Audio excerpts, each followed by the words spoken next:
Epic Introduction to the Green Skin Monster. Q Group.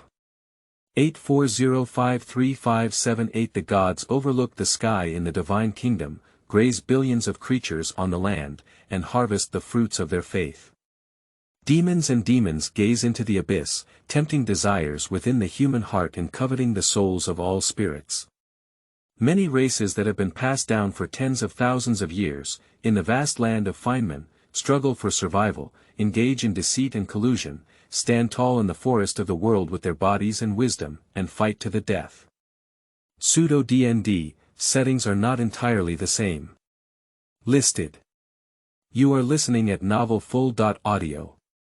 The original intention of writing this book was to read a fairy tale eunuch's book, The Road to Cultivate a True Sect Leader, and I really liked the description in the book about managing the sect step by step.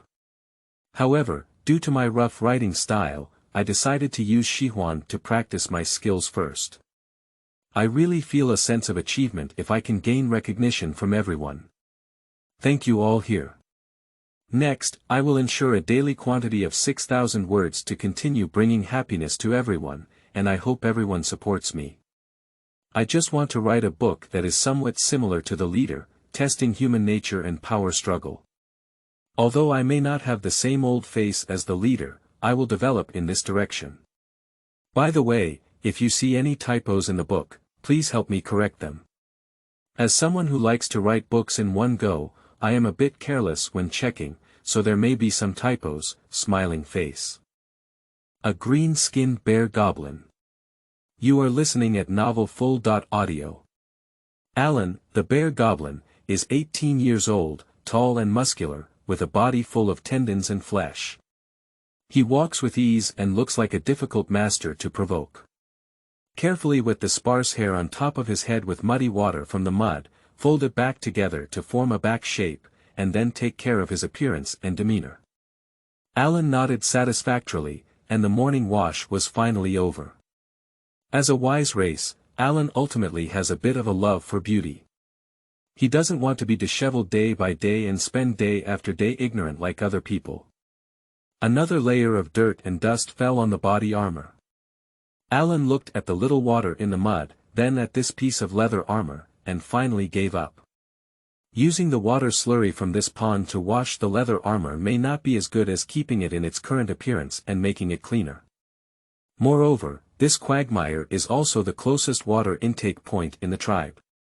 If Alan stirs up the little accumulated water, those sleeping tribe members may drink a sip of water later, half of it will be mud. Although the people of the tribe may not care, Alan thought it was better to avoid causing trouble. He can only be considered a teenager in the tribe, and now he is still the safest to act in a low-key manner. Alan, I'm hungry. A familiar voice came from behind, and Alan could guess without looking back. The owner of the voice was a good companion stone with a corner missing from its pointed ear, which resembled his own appearance.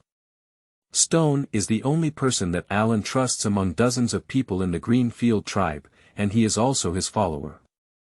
From waking up in the morning to falling asleep at night, Stone hardly leaves Alan's sight. Because the seemingly naive Stone knows that only by following Alan can there be delicious food, instead of being hungry most of the time like other people. If you're hungry, go hungry. Alan glared at the Stone in frustration. This guy's belly was a bottomless pit, and the most energy he spent every day was searching for food and filling his stomach with this guy. Of course, most of the dozens of people in the Greenfield tribe are just like Ellen and his companions in their daily lives, but they are even more miserable than Ellen. They spend all their efforts searching for food but often get nothing. No, let's go hunting.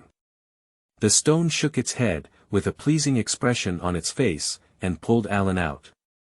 Okay, go wash yourself first, otherwise don't think I'll take you out.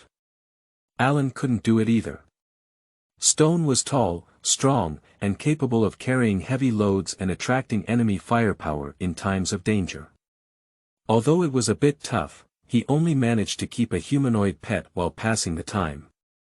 Of course, the way to pass the time is simply to hold on to a rock and engage in a fight, to see whose fists are hard, or to chat with a stuttering rock about what happened in the tribe today.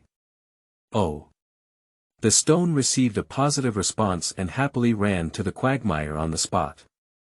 After a wave of ups and downs, he returned with a muddy face. Sigh. It seems that the ethnic people really need to have a meal of mud soup this afternoon. The wilderness is vast, but somewhat withered. Apart from sparse shrubs and grass, as well as a few tall trees scattered on the horizon, there are still more soil yellow stones constantly eroded and weathered by the wind and rain in the wilderness. There are naturally not few animals growing in it, but there are also not too many. Large herbivorous animals that live in groups generally do not like this barren land because they cannot feed such animals. Only herbivores such as goats or prickly pigs that live alone or in family gatherings, as well as small predators such as sand foxes and yellow wolves, will struggle to survive here.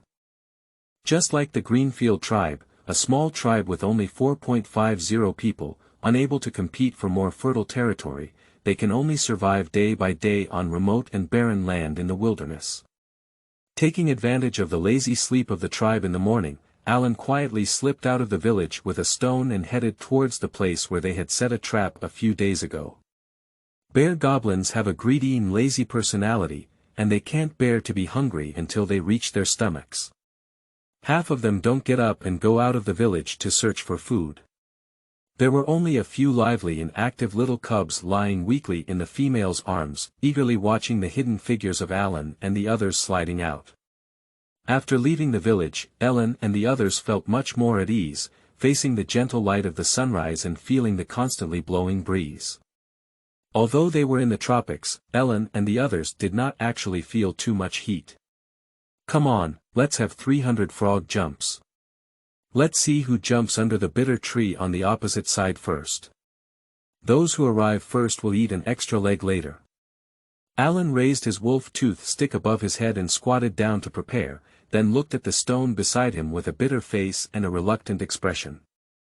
The bear goblins don't get much in a day, so they don't engage in intense exercise unless absolutely necessary, in order to conserve their energy and allow themselves to persist for a longer period of time. It is said that they are lazy, perhaps this is also their helpless choice. Who let the tribe occupy the territory with few animals and little profit? Okay.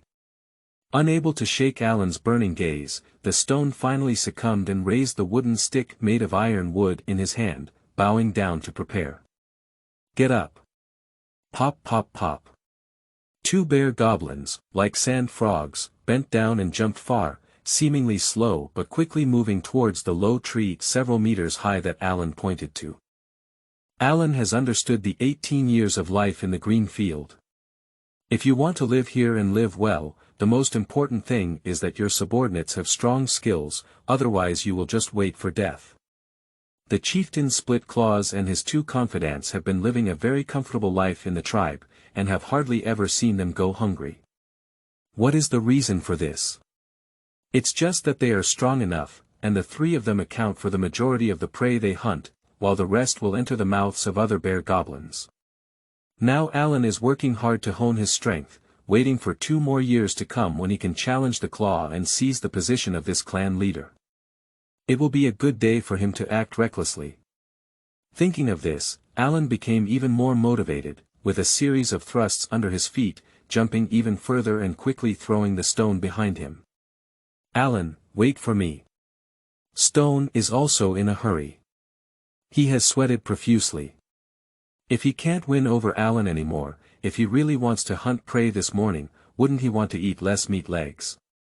Immediately, the stone was no longer retained, and a pair of strong thighs sank deep into the sand. Following Alan's figure, they gradually drew closer to him. When the two of them were sweating profusely and jumping awkwardly under the collusion tree, their stomachs, which had not received much food last night, began to rebel and made thunderous noises, reminding Alan and his companions of their physical needs. Let's run another 5 miles. After feeling rested, Alan stood up again and shouted to the stone. I can't run, Ellen, I'm hungry. The stone stood up unsteadily against the tree, his face becoming increasingly bitter. If you don't run to the place where we set the trap, you can eat shit. Alan kicked the other person's calf in anger, giving the stone a white eye. Oh, yes. Stone smiled foolishly and scratched his disheveled hair with his palm. Let's go. Two figures, once again facing the sunrise, ran wildly towards the front. Two Jackal Werewolfs. You are listening at Novel Full.audio. The traps set by Alan mainly capture small animals concentrated in the wilderness, such as gray rabbits and prairie mice. Only these animals with few bites of meat and extra agility and alertness can evade the predatory claws and survive. After rummaging through several shallow grasslands, Alan still couldn't find any signs of his prey getting hooked. He felt a bit disheartened about today's harvest, and it seemed that this morning would be another hungry rhythm. If the later traps still haven't been harvested, Alan and his team can only hope to return to the tribe, follow the tribe's soldiers to plunder and hunt, and see if there is a goddess of fate who will bless their tribe today, allowing them to encounter a passing caravan and strike them in the autumn wind, or it could have hunted down a powerful beast like a split-toothed bear or a saber-toothed tiger. Alan, Mouse, come on. The stone in front of him, who was also searching for the trap, suddenly jumped up excitedly and turned back to shout loudly to Alan. Upon hearing the cry of the stone, Alan's mood immediately improved. Although the prairie mouse did not abstain from meat and did not even have the ability to give Alan and the stone a bite, it was at least a beautiful beginning, wasn't it? The prairie mouse was already on the brink of death. Yesterday, it struggled to survive, but the rope that bound it tightened even tighter. In the end, it was strangled to death. When Alan and his team discovered it this morning, the size of a palm, the prairie mouse's entire body stiffened, and it was grabbed by the rough hands of a stone, wagging its tail back and forth, showing off to Alan in a pleasing manner.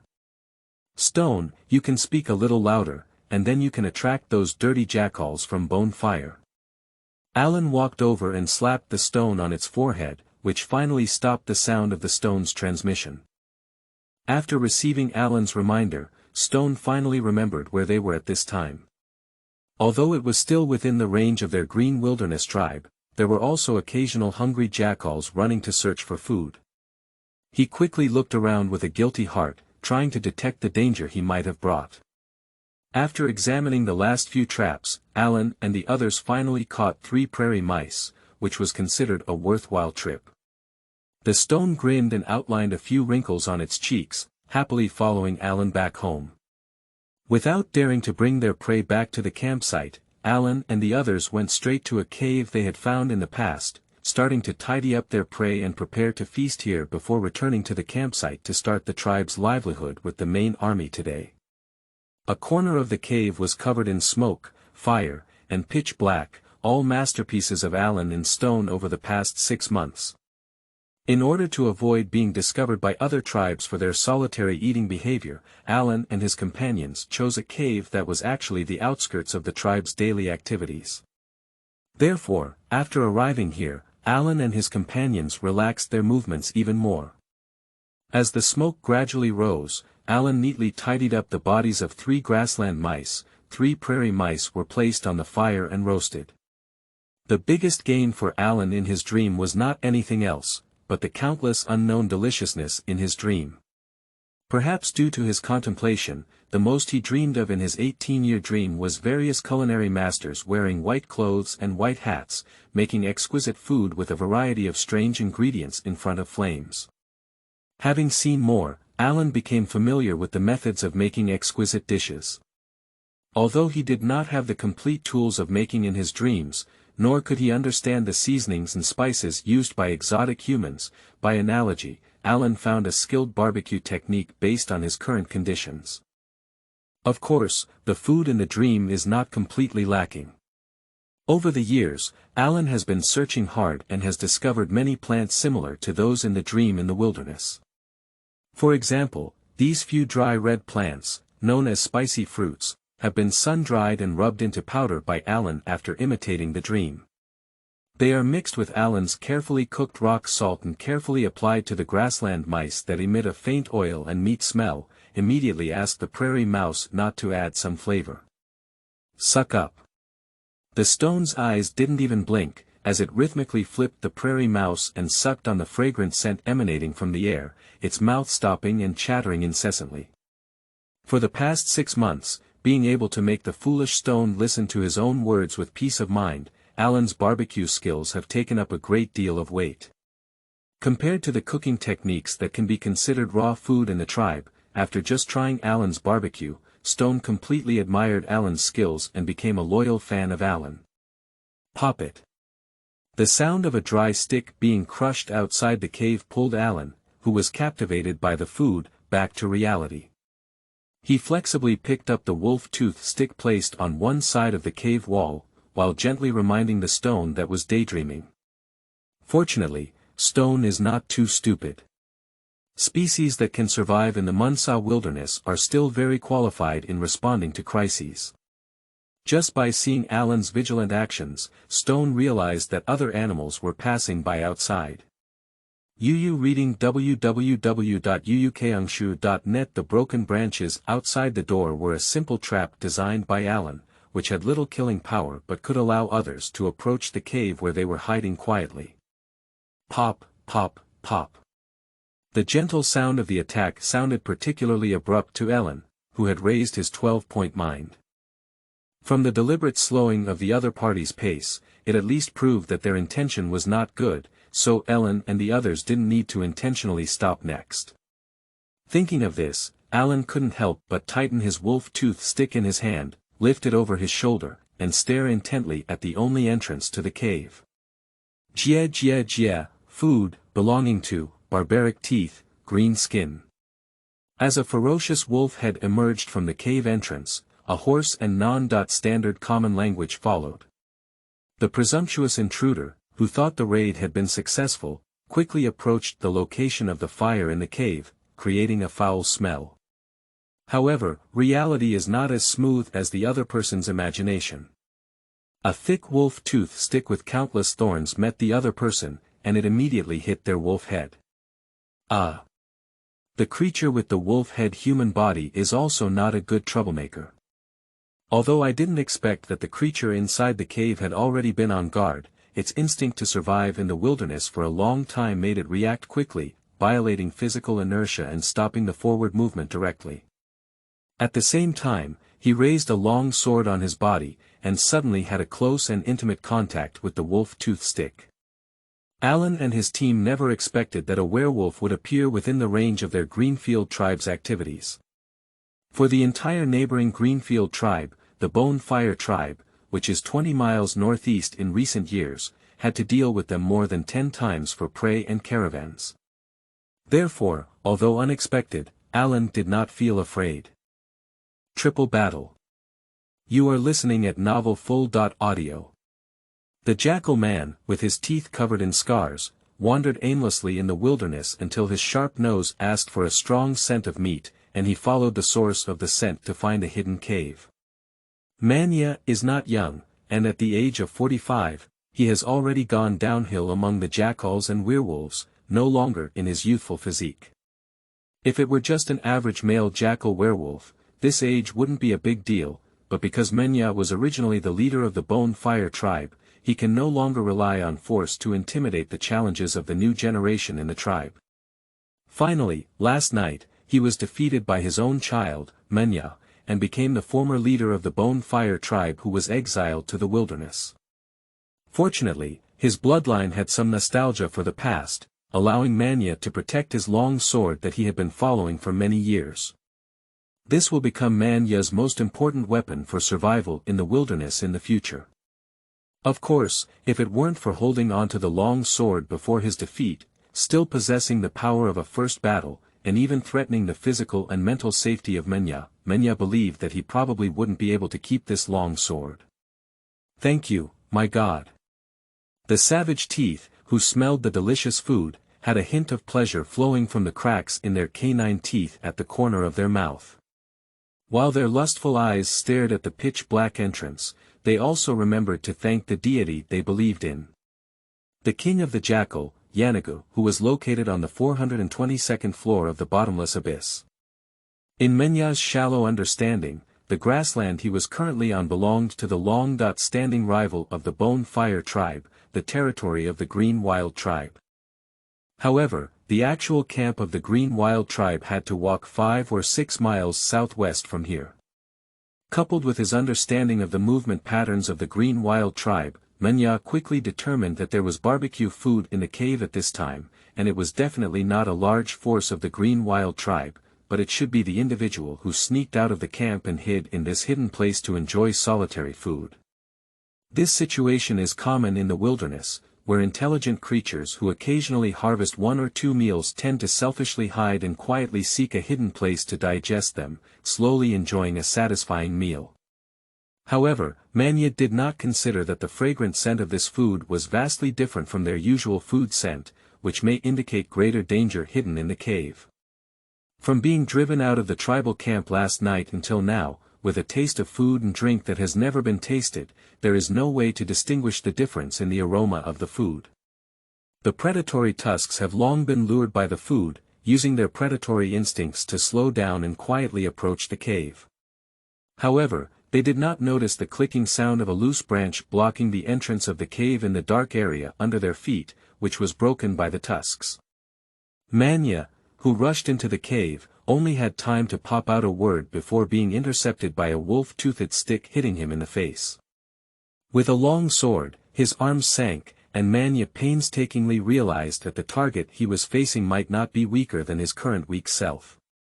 Then a thick wooden stick followed closely and turned into a shadow in front of Manya. Manya only had time to lift the wolf-tooth stick and tilt his head, but was hit by the thick wooden roll that came from behind, rubbing against his scalp and right ear, causing a tearing pain in his entire right face. Alan, who failed a single attack, did not hesitate at all. The wolf-tooth club that had been lifted was waved again, and his hands were infused with full strength, accumulating momentum to continue smashing at the wolf man, without giving the wolf-tooth a chance to breathe. At this moment, the stone no longer had its previous clumsiness. After a successful strike, it once again gathered momentum and raised its wooden stick, ready to take advantage of Alan's next hit and deliver a fatal blow to the opponent.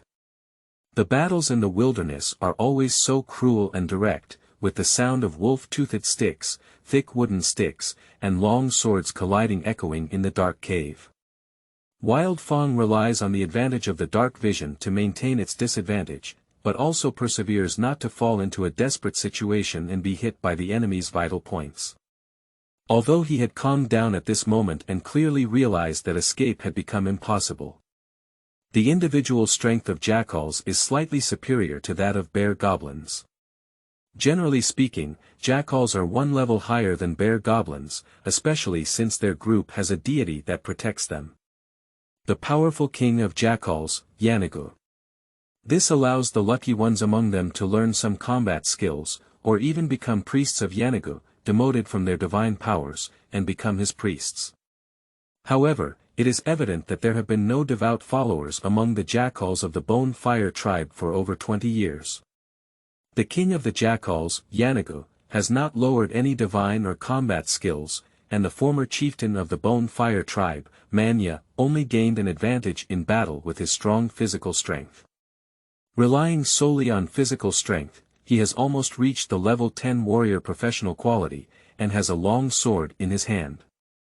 It is the capital that Manya relies on for a living, and also the basis for him to dare to venture into a cave alone. However, he did not expect to face 2 bear goblins with physical strength that is almost level 7 warriors.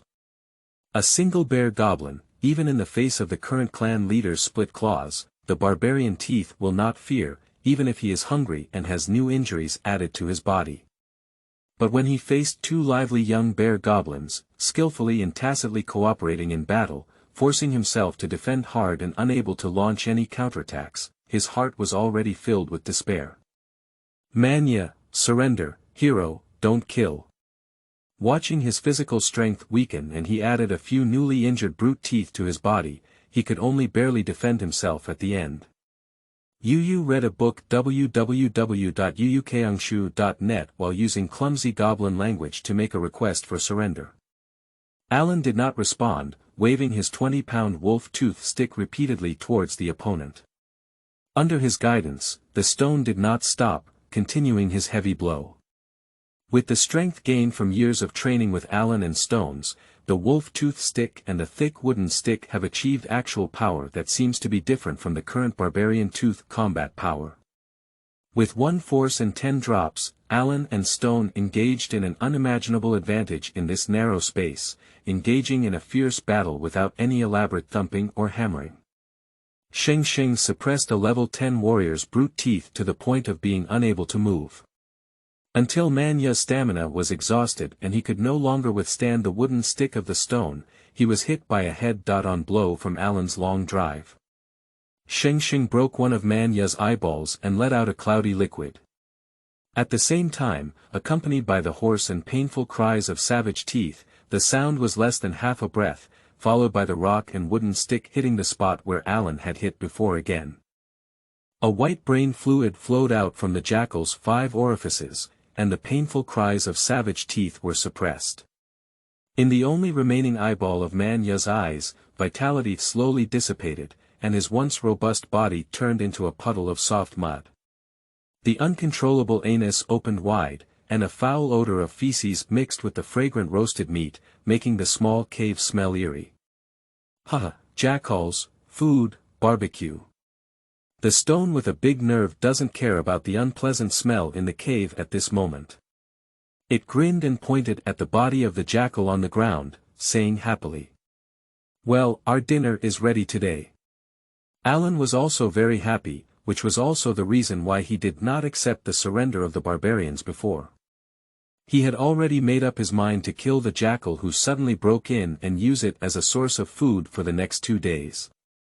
4 wins. You are listening at novelfull.audio. Manshaw Wilderness, the only law of survival is the law of the jungle, and there is no market for so-called ethics and morality. Although the jackals are both intelligent races, in the eyes of Alan and Stone, the dead savage teeth are a pile of fresh meat that can fill their stomachs. They are not troubled by the so-called ethical and moral burdens in the civilized world. In the struggling history of the Goblin clan, when hunger became a neck rope hanging above their heads, they were not even afraid to eat the corpses of the elderly and weak of their own tribe, and even fought against each other to survive. However, for Alan, the biggest gain from this battle was not the body of a jackal who could feed him with stones for 3 to 5 days, but rather the large sword about 4 feet long left behind after the death of Manya. Manshaw Wilderness has limited output, and most tribal warriors use locally sourced heavy iron and wood sticks tied to simple weapons such as stone hammers. At most, they can only find a piece of broken iron to make a long spear, which can save materials and have considerable killing power. The iron tools that Alan has accumulated over the past 4 years of combat are nothing more than a simple wolf-tooth stick in his hand. The seemingly ferocious stick is embedded with countless thorns, but upon closer observation, there are only a few dozen iron nails. And these dozen or so iron nails were all that Alan had collected when he smashed a caravan. The long sword that fell into Alan's hands now weighed as much as the wolf-toothed stick he had used before. It swung perfectly, and the 2-inch wide blade shone coldly in the firelight, indicating the previous owner's usual love for it.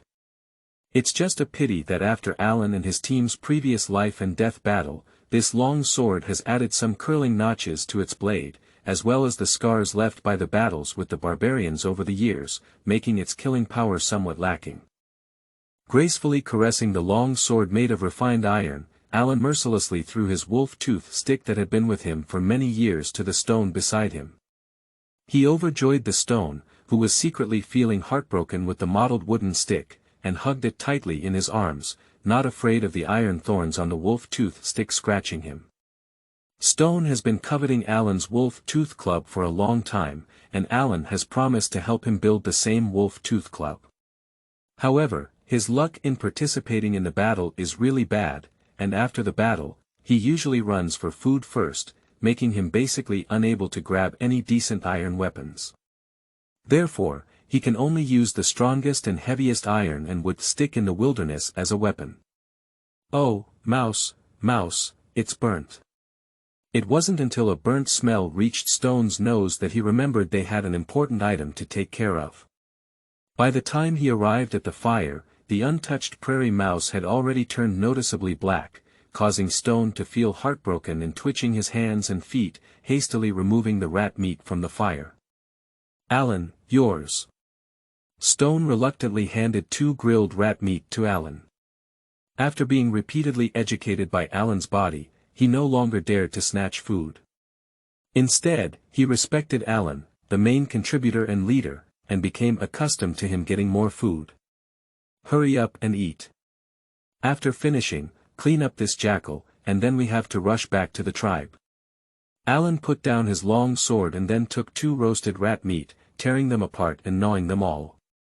Not having a few ounces of rat meat is not enough to fully replenish the energy of the 2 Ellens who have just experienced a fight, but it can also barely make the withered stomach sac consume some food, rather than leaving stomach acid empty and making the lips and tongue bitter. The taste of spicy fruit skins, seeds, and rock salt permeates into the skeleton of the rat meat, mixed with the roasted oil, causing Alan and Stone to burn their mouths with fiery heat. While exhaling and inhaling in large breaths, it stimulates a fine sweat, making people feel hot and particularly comfortable. From not being accustomed to the spicy taste of spicy fruit at the beginning, to gradually becoming accustomed to it and even enjoying it, Alan and Stone don't know if this can be considered a self-destructive feeling. Even the fine and hard bones of the rat meat were not spared, and with a creaking sound of chewing, Alan and Stone quickly swallowed the food in their hands. After eating the rat meat that belonged to him, Stone, who was not small in appetite, stared at the body of the jackal who had been stripped of animal skin on the ground for a while, and then turned to look eagerly at Alan. "I don't have time anymore. If you don't go back, you won't be able to catch up with the tribe's action today. How about I let you have a full meal when I finish work in the afternoon?" Alan naturally understood what Stone was thinking, but after the previous battle, their breakfast activity today was already more than half an hour later than usual.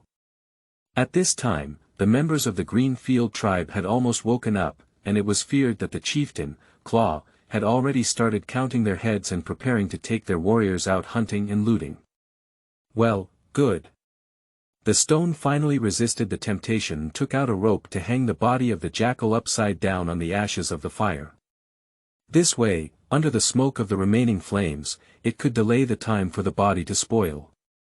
Due to its location in the equatorial midline, the climate of Munsaw Wilderness has always been quite hot. If not properly preserved, food can quickly undergo a qualitative change. For food-scarce wildlife, this is an unforgivable sin. After tidying up the bloody and filthy things in the cave again, and finding some branches and dry firewood to cover up the cave entrance haphazardly, Alan hurriedly ran towards the tribe with the stones. The sun rises to its highest point, which is also the time of the highest temperature of the day, and it is the time when the people of the Greenfield tribe get up and move around. The morning weather is relatively mild, and hiding in the camp cave to rest and maintain physical strength has been a habit developed by the bear goblins for many years. In Alan's view, this is really caused by the laziness of the bear goblins. Walking in the camp, Alan noticed that the focus of the tribe's attention on him had increased today. After some self-examination, he suddenly realized that he seemed to have made a significant mistake, which was that he should not have carried a long sword with him. This had already aroused the covetousness of the tribe's warriors. The entire Green Wilderness tribe, also known as Claw, possesses a steel axe. Most of the other tribe's warriors do not even have iron weapons and still use the most common wooden sticks or rudimentary stone tools in the wilderness, just like the stones 2 hours ago. However, Alan did not pay attention to the unfriendly gazes around him. Over the past few years, his consistent exercise has greatly enhanced Alan's physical fitness. However, under his low-key behavior, Alan did not show his strength among his clan members, because in his view, unless he could challenge and win against the clan leader's claws, he would not easily show his strength to others. After all, if Crackclaw discovers his threat to him, then this observant clan leader will definitely find ways to drive himself out of the Greenfield tribe and exile him to the wilderness. Without the collective power of the tribe, it is almost impossible for a single bear goblin to survive in the perilous wilderness. 5 Crises. You are listening at Novel Full.audio. Alan is not yet ready to challenge Claw, not only concerned about the powerful individual strength of Claw, but also worried about the wolf tooth stick he uses, unable to cope with the heavy steel axe of Claw. In this world where extraordinary abilities exist, whether a warrior possesses an exquisite weapon or not has a completely different impact on the effects he produces in combat. Therefore, after capturing the long sword before, Alan didn't even think about it and eliminated his wolf tooth stick, instead equipping himself with this iron-crafted long sword. But in this way, when he appeared in the tribe wearing a long sword and swaggered, the unique cold light of the refined iron long sword immediately attracted the eyes of other soldiers in the Greenfield tribe. Everyone showed a greedy gaze, and many people were already eager to grab it directly. Long sword, mine, Alan, give it to me. As expected, a strong bear goblin with a long scar on his cheek walked out of the tribe, pointing at Alan's long sword around his waist and threatening him fiercely. "Oh, if you want this long sword, you can give it a try." Alan had a gloomy face and his right hand had reached the hilt of his long sword, staring directly at this rare and formidable warrior in his clan. Ha! Scar-faced bear goblin saw Alan ignoring his demands, and immediately became angry and embarrassed, ignoring everything else.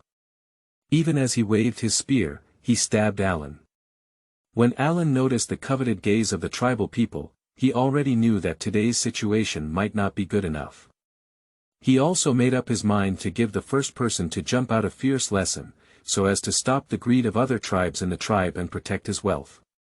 As soon as the other party made a move, Alan no longer had any concerns. The long sword on his waist was like a lightning bolt, directly supporting the spear-piercing Scarface. With a difference in strength, he lifted Scarface's spear on the spot, leaving a deep gap on the ironwood handle. The long sword swung upwards, and Alan held his right hand with his left hand. With both hands together, he forcefully exerted force on his shoulders and arms, landing fiercely on his scarred face.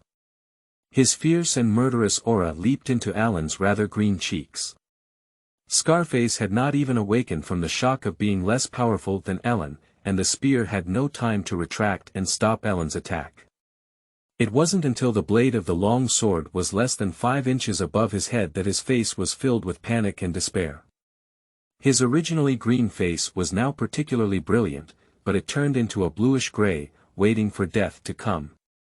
Alan had just wanted to establish his power, and had not considered taking the life of Scarface directly. Seeing the other party frightened and unable to take any further action, he swung his long sword straight down to one side. However, due to his inability to control the force, the sword that he suddenly intended to chop avoided Scarface's vital point. However, he still cut a deep visible bone wound on the left shoulder of the other party, causing Scarface to emit a piercing scream of pain. No one expected that the little bear goblins, who usually don't show off their skills and behave in a proper manner, would now unleash such powerful strength in the face of threats. This immediately startled the other restless bear goblins in the tribal camp, thinking that if they were the first to jump out and provoke Alan, they would not be lying on the ground with a scar face now. Everyone withdrew their unfriendly gaze and looked back at Alan with a hint of fear, as well as a sense of respect and admiration.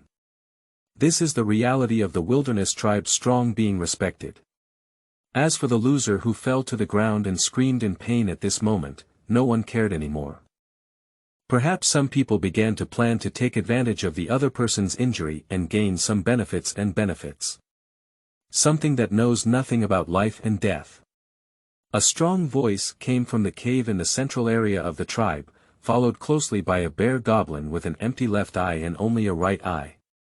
He was wearing a suit of leather armor and was holding a dark steel axe. He was the leader of the Claw clan, who had ruled the Greenfield tribe for nearly 20 years.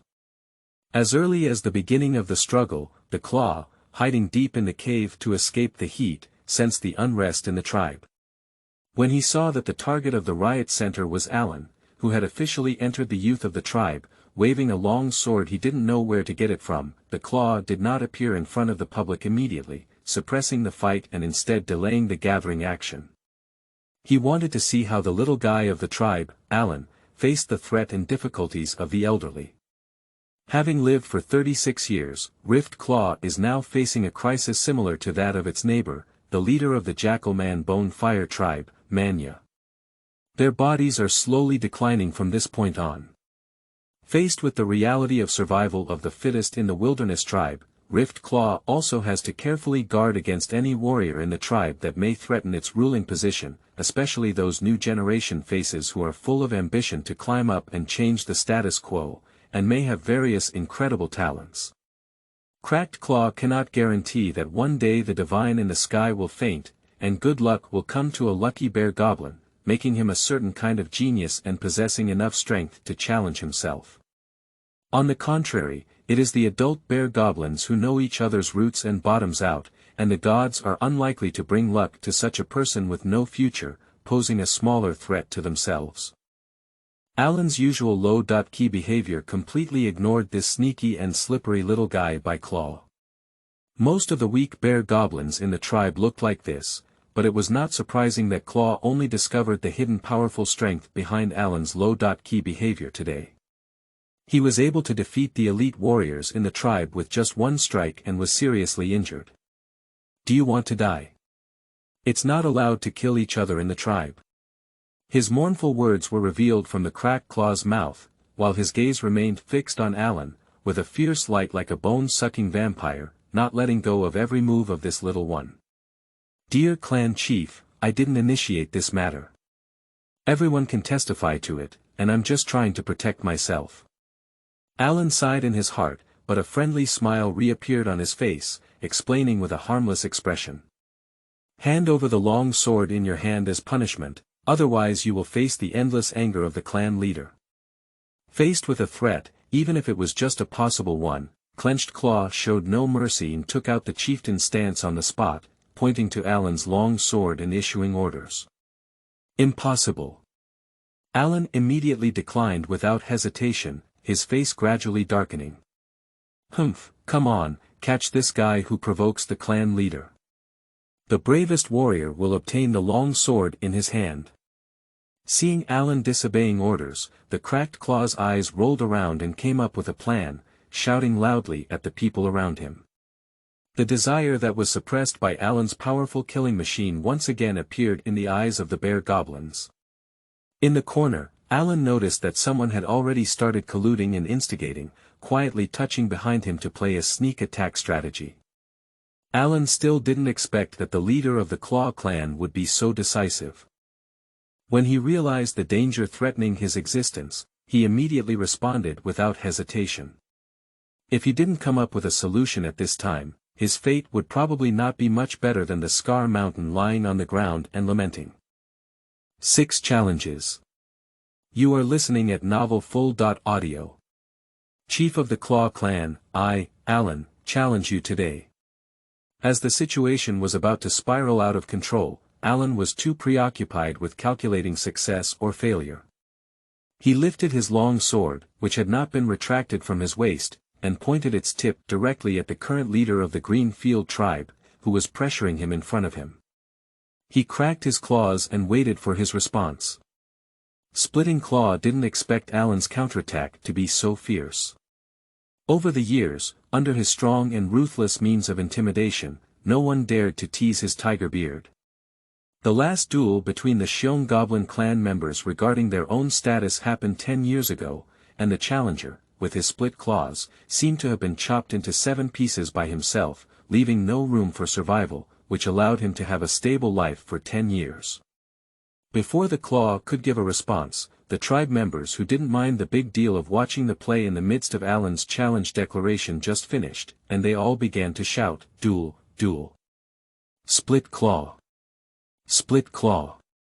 Alan! Alan!" In the barren land, the people of the tribe struggled to survive, but this does not prevent everyone from enjoying a feast of slaughter spiritually. Moreover, the chieftain of a tribe must have strong military force, otherwise they cannot protect the safety of their people when fighting against other tribes or external enemies. Therefore, the challenge of a long-lost chieftain is warmly welcomed by everyone. Cracked Claw looked around, and the previously powerful deterrent had little effect at this moment. Although the cheers in his gaze suddenly weakened, when he turned his gaze to other places, the fading voice rose again, filled with the excitement of the tribe. "Great, the Greenfield tribe Claw, accept your challenge." The situation cannot be turned around, and the expression on the cracked claw face was slightly frustrated, but he was not too worried. He still had confidence in his own strength. As for Alan's recent combat prowess, it may be stronger than other warriors in the clan, but the experienced and seasoned Claw still keenly saw the defeat of the mountain, and more importantly, it was his disregard for the enemy, which caught Alan off guard. "But I want to remind you, Alan, that this challenge you are launching will be an unimaginable battle of life and death for you. I will use your blood to cleanse your offense against me." Cracked Claw easily lifted the heavy steel axe with one hand, then suddenly smashed it towards the ground. The axe, which was 1 foot wide, plummeted straight into the ground, and countless pieces of debris flew up, making a loud noise, which could be considered as regaining the attention of the tribe. The tribe automatically moved away from the open area in the center of the camp, surrounding the split claws of both sides and Alan in the middle. When the news of the duel spread to the entire tribe, all the tribe members put down their work, including the young and ignorant little bear goblins, who shouted with curious eyes along with the adults. Alan tightly grasped the back of his right hand with his left hand, causing it to appear pale due to excessive force. He was also forced to initiate this duel at the last minute, otherwise he would have been forced to hand over the long sword he had just received with his claw, and then push himself step by step out of the tribe, weakening his threat to the opponent's status. Although he could barely survive for a while longer, he was just a boiled frog in warm water. Anyway, from the moment Alan obtained the long sword, he never considered handing it over to anyone else. The selfish nature of the wilderness man was fully displayed in him, without any intention of long-term concern. Who. The steel axe tore through the air in the hands of the claw, making a whistling sound. The claw's eyes, which were in a combat state, could not accommodate anything other than a deep kill. Without waiting for Alan to react, the lower legs of the claw slightly bent and straightened, and the muscles erupted with strong force, driving the claw's body to fly wildly towards Alan 10 steps away. When it reached Alan's front, the steel axe in his hand just reached the top position. With the opponent's unstoppable strike, the cold air made Alan's forehead unable to resist the icy cold. Alan stared intently at the movement of the claw and took a light step to the right, narrowly avoiding the claw's strike. "I just didn't expect that under such inertial action, Cracked Claw would change the steel axe that fell vertically to swing towards its offset direction in a short moment, like a person drawing a right angle in the air, which shows that Cracked Claw has the strongest muscle control and physical fitness of the Greenfield tribe." Dang! Alan hurriedly crossed the long sword, blocking the Cracked Claw and making a strong blow. Under the force, the heavy sword god bent into a thin moon. With the rebound effect, Alan made a new movement to widen the distance from the claw, while using his long sword to pull out a sword flower and stab directly at the claw's neck. At this moment, the Cracked Claw grabbed the kinetic energy of the steel axe when it was bounced back by the long sword, and traced a large circle behind it. With two hands intersecting behind it, without any extra movement, it struck again with a heavy horizontal slash. Alan did not retreat but instead advanced, taking advantage of the less than half a second interval between the swing of his claws, and rushed straight towards his arms with his sword. Compared to the usual disdain of Claw towards Alan, Alan has long regarded Claw as his opponent. Yu has been quietly observing Claw's behavior habits during battles and imagining various ways to deal with them when they are hostile. The advantage of the split claw is its strong arm strength and sufficient flexibility in muscles and bones, which can strongly change the trajectory of weapon swing and always surprise opponents who are not familiar with its movements, and his shortcomings are also obvious, which is because he is too concerned about exercising his muscles and bones. The block-like muscles make his claws look much stronger than ordinary bear goblins, but it also reduces his flexibility.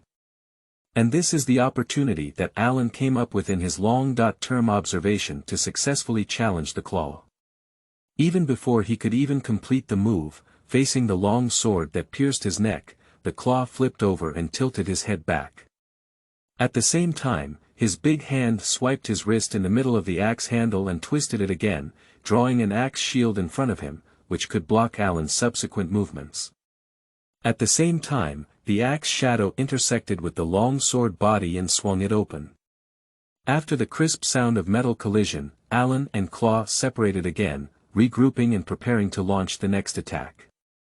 The seemingly complex fighting movements, in the eyes of the bear goblins and others, are just a fleeting moment, and even many viewers with poor eyesight have not yet figured out the movements. This first wave of probing has come to an end. Split Claw thought he valued this challenger enough, but he didn't expect this young man to be much more tricky than he had imagined. He had accumulated and honed his skills in countless battles, but for the first time, he failed to leave a scar on his opponent. And Alan was also secretly surprised, as the power contained in his claw body erupted on him, which was not small compared to what he had observed and analyzed from the side. His fully charged attack was easily resolved by him, and the blow to Alan was also considerable. 7 Perilous Victories. You are listening at novelfull.audio. The standoff lasted only a moment, and then Alan launched another preemptive attack. With agile steps, he swam outside the range of the steel axe and found a gap. His long sword, like a snake figure emerging from a hole, launched a sudden strike from the side wing of the cracked claw, which was slow to turn and lacked vision. In the final moment, the axe in Claw's hand turned into a dark shield wall, interrupting Alan's attack. Then, with a fierce backhand strike, it slashed towards Alan's current position. However, at this point, Alan had already quickly moved away, bullying Claw's relatively slow body and avoiding the opponent's counterattack. The battle was like a tug of war, and others seemed somewhat dull. For example, the group of bear goblins who were watching the duel now made strange noises in their mouths. However, Alan and Claw, who were in the duel, knew that every attack and counterattack they made was walking on a tightrope, and if they were not careful, they would be seriously injured or even killed. Faced with the anxious scene, the experienced Claw is no longer as impatient as he was at the beginning. Compared to Alan, who has been wandering constantly, he only continues to wave a heavy and wide steel axe around him, turning it into a shield wall. The energy consumed in it is much smaller, so the ultimate beneficiary of the prolonged battle is undoubtedly himself. Alan also sensed the crisis and began to sweat profusely. The sound of swallowing and breathing gradually became rapid, telling the owner of his body that it was emitting intense exhaustion. Moreover, Claw is wearing the only complete set of jumpsuit leather armor in the tribe. If he wants to hit the opponent in one fell swoop and destroy most of their mobility, he only has a few exposed key points, which undoubtedly increases the difficulty of his attack. Fortunately, I had eaten 2 roasted mice in the morning, which still provided me with a lot of energy for a duel. If it were for the other members of the tribe who were starving and hungry, they would have collapsed to the ground and raised their hands to surrender. Alan paused his attack and relied on movements that were far more agile than his claws to swim around, while slowly adjusting his breathing and striving to restore his physical fitness to its best, accumulating energy for another burst. It's now. Quickly, Alan seized the opportunity to strike horizontally with his split claw backhand and did not wander to avoid it. Instead, he took the initiative to move forward, raised his long sword in his hand, grabbed the handle with one hand, and placed it against his chest with the other hand. Because Alan wandered for a long time and had few opportunities to compete with him, he became somewhat lax in his claw attack. Therefore, the power of this attack against Alan was much smaller. When the opponent approached and actively fought, he tried to exert his strength but his moves were outdated and unsupported. Dang! With a loud bang, 2 weapons intertwined, sparking a string of sparks. Alan felt as if he had been hit by a giant hammer on his chest. He let out a muffled groan and a sweet smell spread in his mouth. Even under the tremendous impact, he wanted to take a few steps back. However, he was stunned as Alan, who had already bent down and made a lunge, resisted and controlled his figure. The simple grass shoes on the ground left a clear footprint. After finally seizing the opportunity to launch a counterattack, Alan naturally wouldn't miss this great opportunity. The 40-pound steel axe was heavy and powerful, but it also required the claw to exert additional inertia in order to unleash its power.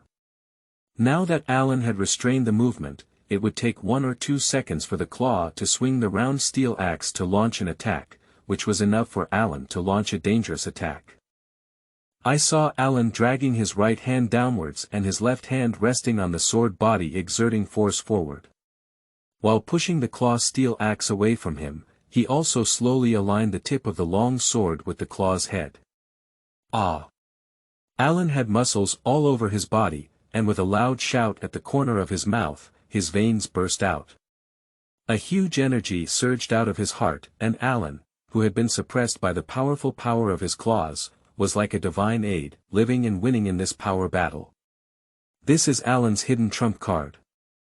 A year ago, during an extreme exercise, Alan suddenly awakened to this skill, which can unleash a massive burst of energy accumulated in his heart for less than 3 seconds. According to Alan's estimation, within these 3 seconds, his own strength will reach its limit by about twice. Although the burst time is brief, it is still enough to deliver a fatal blow at a critical moment. Die. The distance between the long sword and the head of the split claw was getting closer and closer, and the deep cold sword body reflected the surprised gaze of the split claw. However, in a very short time, the split claw regained its composure, and the fierce light filled the opponent's murky eyes again. He didn't see him dodge back, but instead pulled the steel axe facing him backwards, and his left hand grabbed the sword body directly.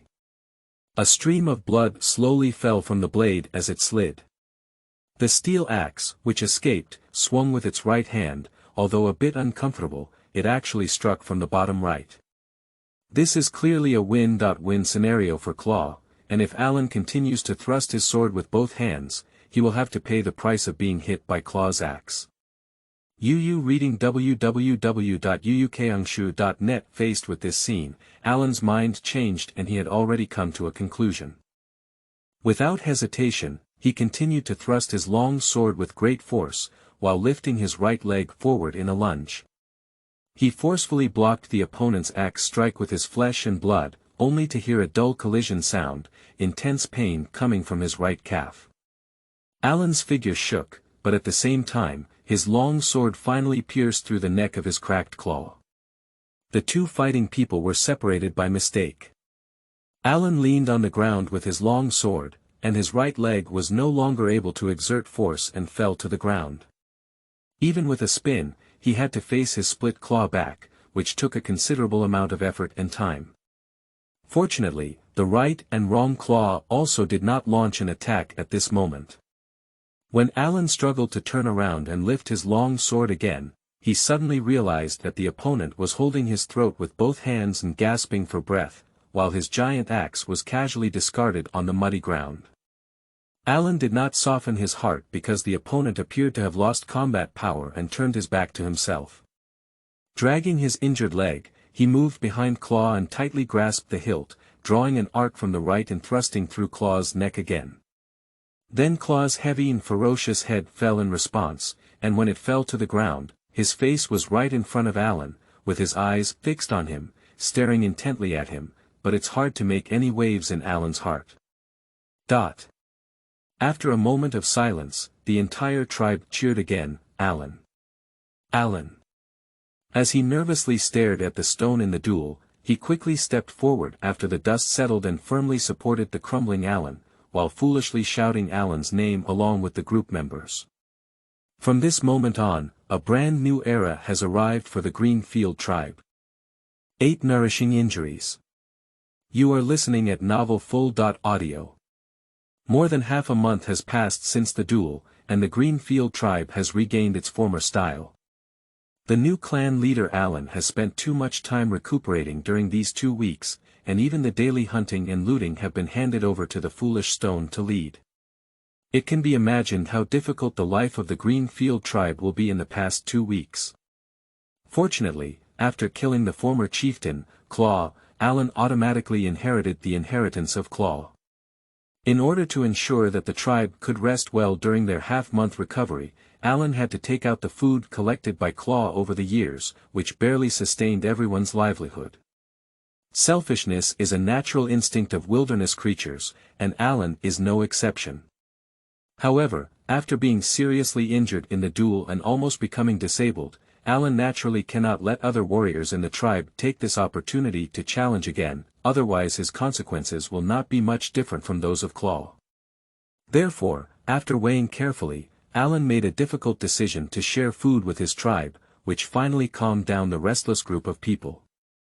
In half a month, for the rough-skinned bear goblins, the usual injuries were enough to heal them, while for Alan, who had suffered from muscle and bone injuries, after taking a healing potion hidden in his cracked claws, he accelerated his bone growth rate and now he has fully recovered. Apart from the slight inconvenience caused by being struck by a steel axe at the muscle and bone area, there is no major obstacle to daily activities. Of course, during this half-month, Alan also took other actions, such as bringing the only dozen or so protruding little ones in his tribe with him, while urging them to help clean the cave where he used to live in Claw, which has now become his residence, and teaching the little goblins to learn the common language. The goblin clan without a cultural heritage is now facing difficulties in even normal communication.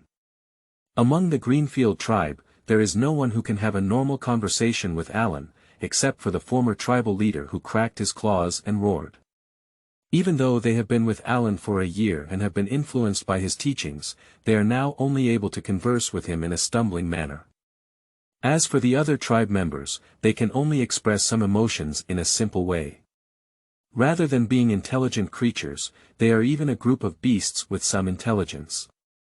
Alan used to be unable to communicate as long as he could ensure his own safety. However, now that he has become the chieftain of the Greenfield tribe, even if it is to make it more convenient for him to support this group of people, it is necessary to give everyone some guidance in communication. Alan thought so and then started with the easiest to educate little goblins. Alan actually didn't know how to teach children, but he just talked and chatted with a group of little ones, thinking that as long as they understood the meaning of what they were saying, they would probably be able to speak as well.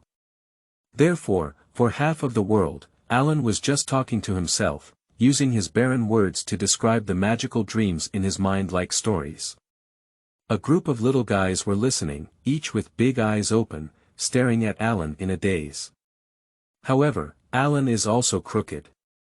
Since bear goblins can be recognized as intelligent races by proud ruling races such as humans and elves, they must have intelligence above the average line. However, survival in the Manshaw wilderness is difficult, and there are few opportunities to communicate with the outside world, which makes the Green Horde, a small tribe, look no different from a primitive tribe. A group of developing and curious little bear goblins, with Ellen as an unremarkable teacher and a lot of careless guidance, within half a month, there were 3 more intelligent little bear goblins who could say a complete sentence and express their emotions. The children have made progress, and as a teacher, Alan has naturally become more motivated. Smart creatures are all social animals, and Alan also hopes to have a group of normal communication and communication people around him, rather than a group of wild beasts that only eat, drink and reproduce. That's all for today. Everyone, go out and help your mother tidy up dinner.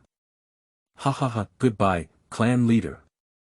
A group of energetic little bear goblins, after being liberated, ran out of the cave happily and ran towards the open square of the tribal camp. There is a group of female bear goblins hanging 2 coconut balls busy preparing dinner for this afternoon.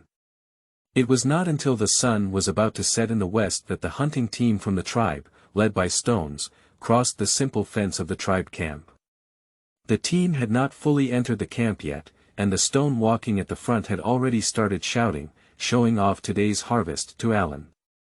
Alan, look, prickly pig, gray rabbit. Today's harvest was good. Stone and his team caught a prickly pig weighing about 200 pounds. This herbivorous animal, which is naturally fierce in the wilderness, can shoot sharp spikes on its back like bows and arrows when pursued, with enough power to pierce through the flesh of bear goblins. Therefore, they are not so easy to capture. UU reading www.uukangshu.net can only guess the intensity of the battle if there are a few more wounded members in the team. Not bad. With these 200-pound prickly pigs, the lives of the tribe will be much better today and tomorrow, supplemented by berries and wild vegetables picked by the female goblins. Filling everyone's stomachs should not be a big problem. Originally, Alan thought that if there was not much harvest today, then tomorrow he should personally lead everyone out to hunt and plunder. Alan knew exactly what kind of ability a stone was, but he was the only person he trusted around him. If he allowed other goblins to lead the hunting, he would worry that someone would expand their ambition and challenge him. After successfully challenging Claw, the tribe's warriors were suppressed by Claw for 20 years and their ambitions gradually began to loosen. Alan observed in secret and noticed that several powerful bear goblins had fierce flashes in their eyes.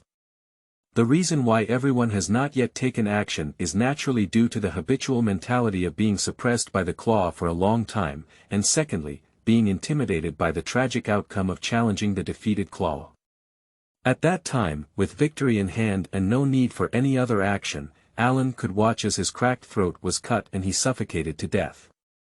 He dragged his injured leg and mustered his strength to perform a decapitation on the opponent, in order to use a fierce posture to intimidate other members of his tribe.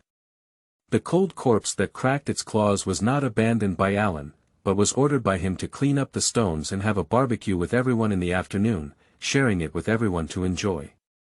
At such a cost, these 20.9 warriors in the Greenfield tribe finally became obedient and dared not dare to challenge Alan's years. With the strong support of Stone, Alan finally secured his position as the leader of the Greenfield tribe in half a month.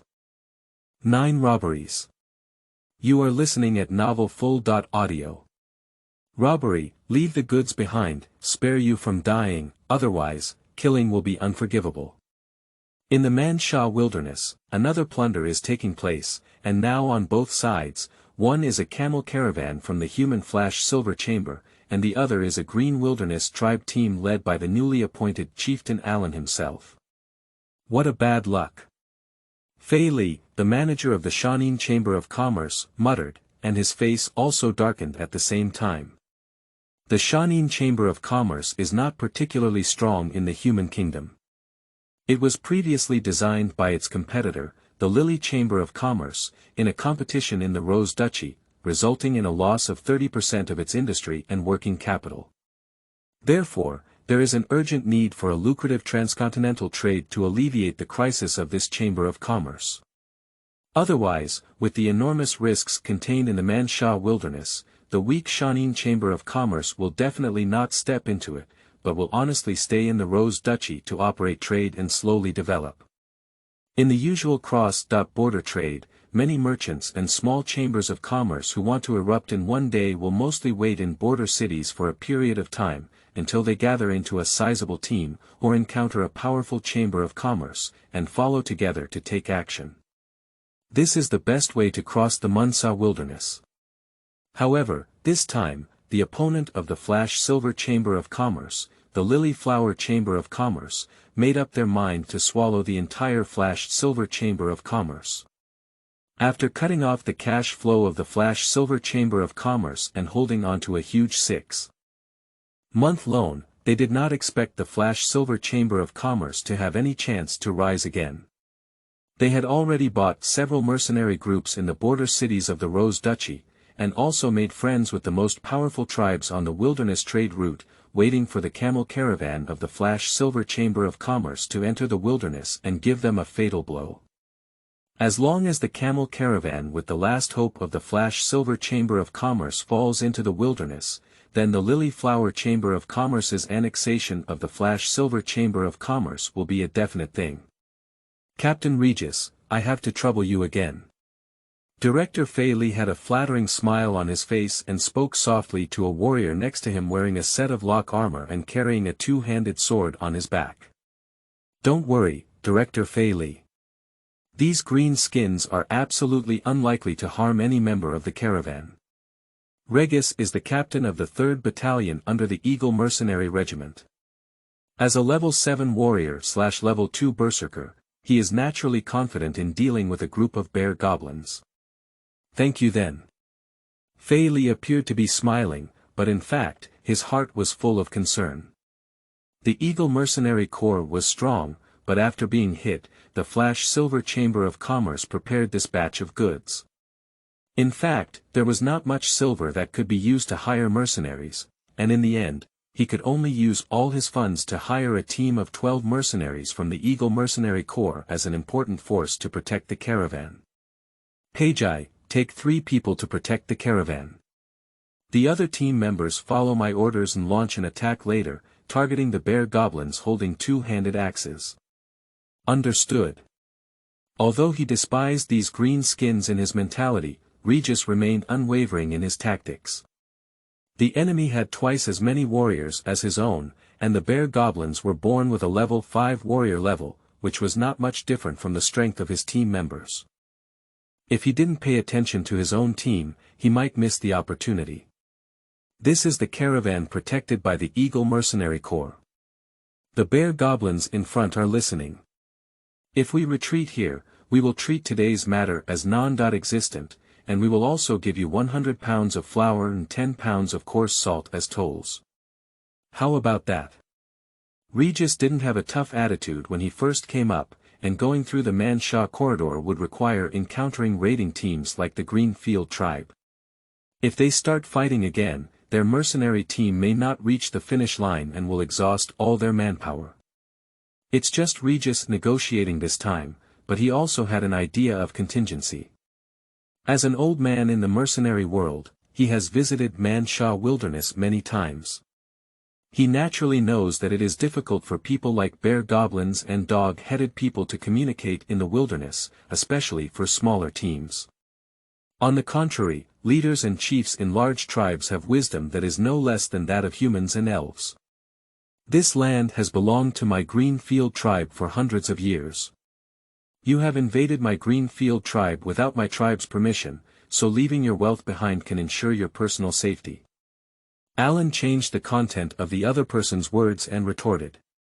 A caravan that can walk from this remote area of the Greenfield tribe is naturally a speculative activity carried out by some underprivileged small business associations. It is rare to encounter a caravan passing by.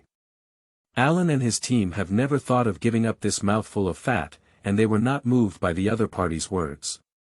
A mere 100 pounds of flour is just a 2-day meal for nearly 100 people in the tribe. In the long caravan in front of them, just a caravan with the same number of fingers as themselves, even if they snatched one, would be enough for Alan and his team to eat and drink for more than a month. Regis didn't expect to encounter a bear goblin who could communicate normally in this remote place. He was somewhat surprised, but it wasn't enough to shake his heart and say, "You are challenging the will of my Eagle Mercenary Corps. Be careful not to lose your life because of this." Read www.uukangshu. Net dirty green skin.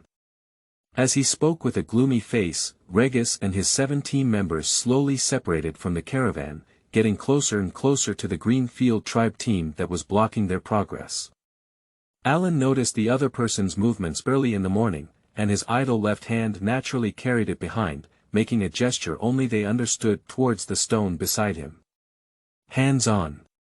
Almost at the same time, Regis and Ellen both shouted out, and at the moment they issued the command, the 2 leaders had already launched an attack. The 2 figures turned into a jumping phantom, and then encountered each other in the center of the confrontation. The heavy 2-handed swords and similarly heavy 2-handed battle axes collided, and a huge and dull sound sounded. At the same time, the 2 figures both retreated at the same time, with Regis taking 3 steps back and Ellen taking 2 steps back. On the first encounter, both of them left room for strength, but it was enough for the 2 of them to try and explore the difference in strength between each other.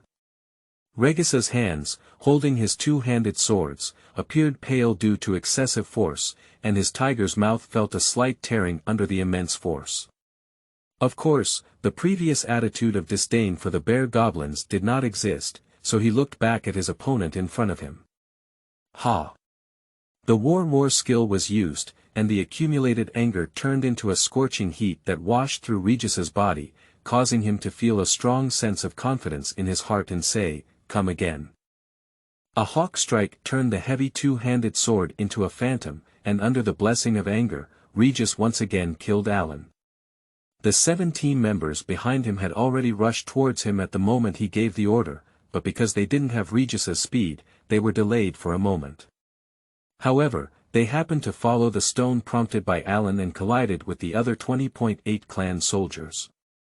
The two sides quickly reached out and fell into a fierce group battle.